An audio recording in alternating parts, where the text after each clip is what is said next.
Hey everyone, Jen here, and today we are going to be making the new quilted double zip bag. This is a top zip bag and a size 3 zipper. This will not fit a size 4.5 or 5. So be on the lookout for that in the next couple weeks once we get all of this, done and under control. So I'm going to go ahead and break this video up into 2 parts. So we're going to do the back and the pocket in one video, and then we're going to do the whole bag construction in a second video. So there'll be a whole playlist, just like with the hipster, where I will link the introductory video that came out on Tuesday.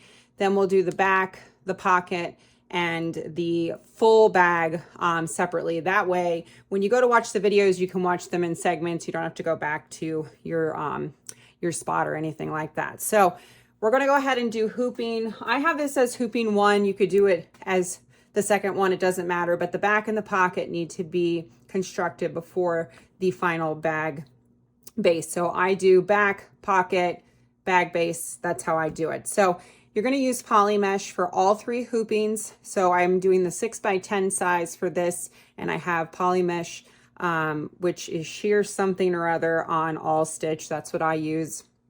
And I went ahead and ran placement 1, which is hard to see. I even have fabric under here, but placement 1 is just giving you the placement for your batting and your back fabric. So step 1, there's only 3 steps to the back, which this is the easiest part. So you're going to cover all of your stitching, your placement stitching with your batting, 1 piece or however many. If you watch the introductory video, I talk about batting. So we're using 1 piece of cotton batting and then the back fabric. How your back fabric is laid doesn't matter. It could be, if it's directional, if you want it to go horizontal or vertical, that's your choice. But so you're going to go ahead and place both. I find I don't really need to secure it at this point, but if you feel like you want to tape it, you can. The next step is going to be step 2, which is going to tack this fully down. So the placement stitch is going to run again and tack this down. And then step 3 is all of the quilting. So I'm going to run both of those steps and we'll come back and talk about trimming. Okay, so we have the back quilted. See here, it's nice.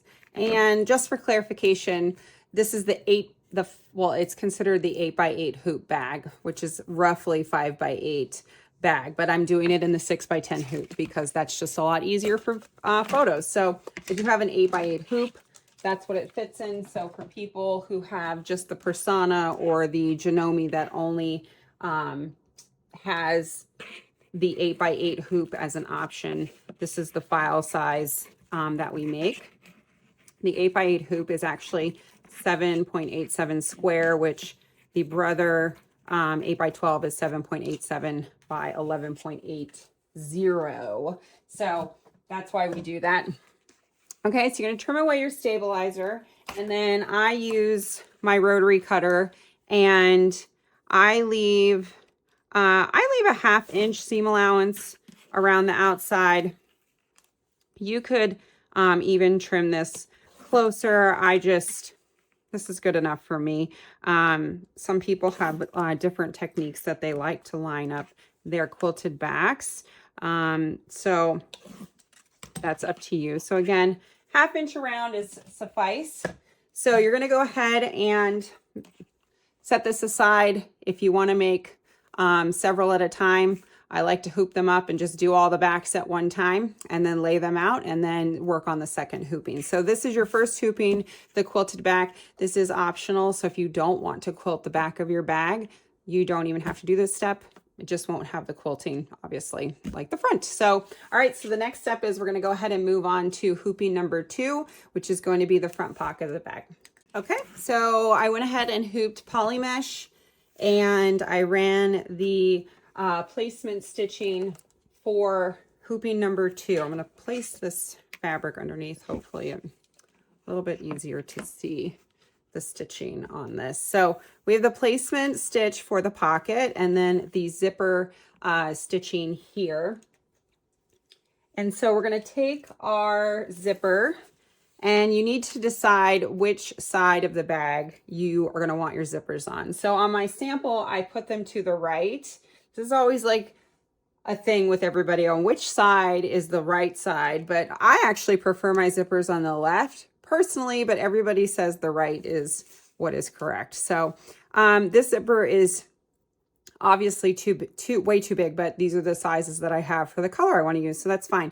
Your zipper just needs to be the minimum length that is in the cut chart. Anything else will just get cut off at the end, so it doesn't really matter. And then when we do a size 5, you will have tape, so you'll cut it to the size that you prefer. So I am using my medical tape, and you're going to go ahead and center your zipper in between the placement stitching, and you can use that center line to line it up as well if you need extra help. So tape the either side, and then I like to give a little piece of tape in the center, because if your foot is a little too low, your foot will drag on the teeth of your zipper, especially on a size 5, because the teeth are so much larger. So it could have a tendency to shift. So if you're concerned about it shifting, if you have a machine that you can't adjust the foot height, just make sure that you secure your zipper really well, and then make sure the head of the zipper and the tail end are outside of the stitching line. So once you have this in place, you're going to go ahead and run step 2, which is going to tack your zipper into place. All right, so we have the zipper tacked into place. So I'm going to go ahead and remove the tape that's on the interior of the pocket. We don't want to leave that in there. And then what we are going to do is we're going to cut out the zipper next. So because we're using cutaway, we need to cut out the zipper.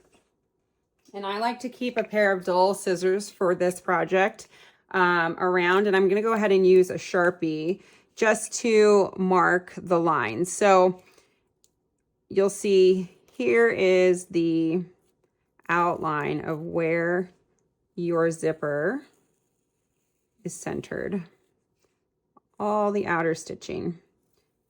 Okay, and then you'll have the center line here.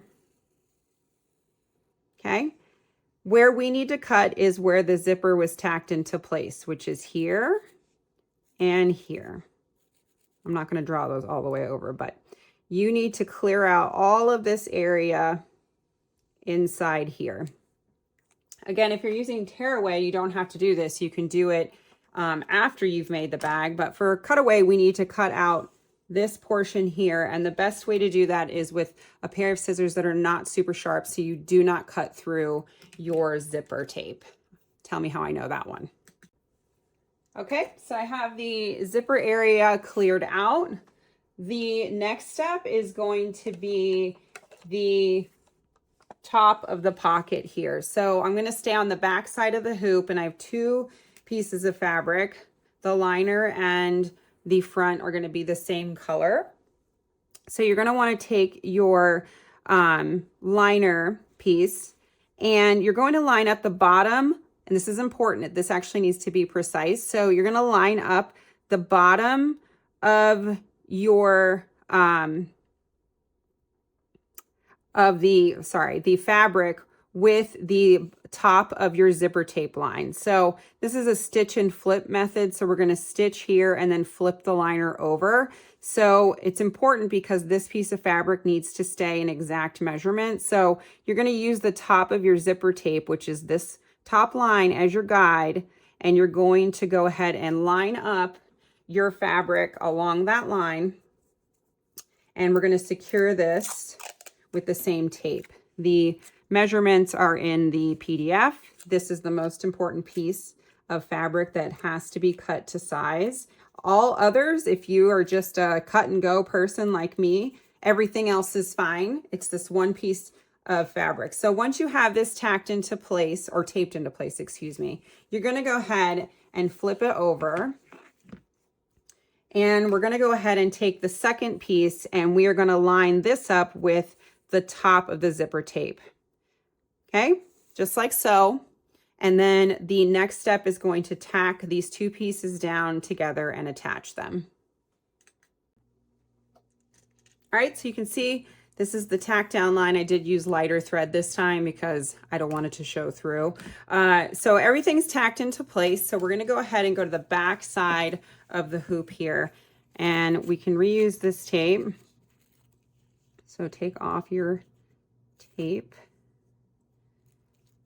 and we're gonna go ahead and flip up the piece of fabric here. And be sure to tape this really well into place. Okay, just like that. This will barely cover the stitching line, which is fine. It's meant to be that way. Again, this piece has to be an exact measurement. So get that secure, and then we're going to flip it over. You can see here it barely covers that line. Totally fine. We're going to flip over the top piece just like we did the back. I kind of finger press it out, tape it into place, and then we're going to go ahead and run the top stitch and then the stitch that goes all the way around, just kind of connecting these two fabrics to hold them into place. Okay, so we have everything tacked into place. I'm going to go ahead and remove the tape up here. I don't like leaving tape on the back of the hoop because I find it like drags and then can get stuck on my machine bed. So I do take that off. So I'm going to go ahead and use the purple fabric on the bottom. So again, this isn't as important, but you can line up, use your zipper tape as your guide to line up your fabric with the excess again up towards the top, right side down. And I'm going to secure this. It's going to be the stitch and flip just like the other piece. We're going to flip it over, and we don't put the batting on yet. The batting is going to go on after we do this step. So I kind of like the birds this way. Yep. So we're going to flip up the fabric same way as the liner, and we're going to go ahead and tape this into place. I typically just watch this one. I don't find that I need to secure it as well as obviously the liner. So we'll have the fabric up there. So I'm going to run the next step, which will tack both of these into place, and then we will attach the batting. All right, so the liner and the front are both attached. We're going to go ahead and take our batting, and I line it up just at the edge of that fabric line here, just because you don't want to like have bulky 2 layers of batting for no reason to top stitch through. So if you are actually lining your fabric up to the zipper tape, that's what I butt my batting up to. And then I go ahead and fold over just the front. So we're going to leave the liner up and out of the way until after we do the quilting. All right, so go ahead and secure your front in place. And the next step is going to do all of the quilting, and then it will run the top stitch across the top. Okay, so you can see here, all the quilting is done. Looks great. So the final step is going to be to turn it over, and we're going to pull down the liner and secure this. If you wanted to add anything to this pocket, you would want to do that before you pull the liner down. So if you wanted to put a name here or any kind of hardware, like there's like those little handmade tags, different stuff, this is where you'd want to add that before you pull that liner down. So the next step is going to go ahead and tack around the bottom, tack the liner into place, then we'll come back and we'll trim everything up. Okay, so we're all finished. The liner got tacked into place. So we're going to go ahead and remove it from the hoop. And before you trim this, you need to make sure that you open your zipper and don't cut off your zipper head. That would be very sad.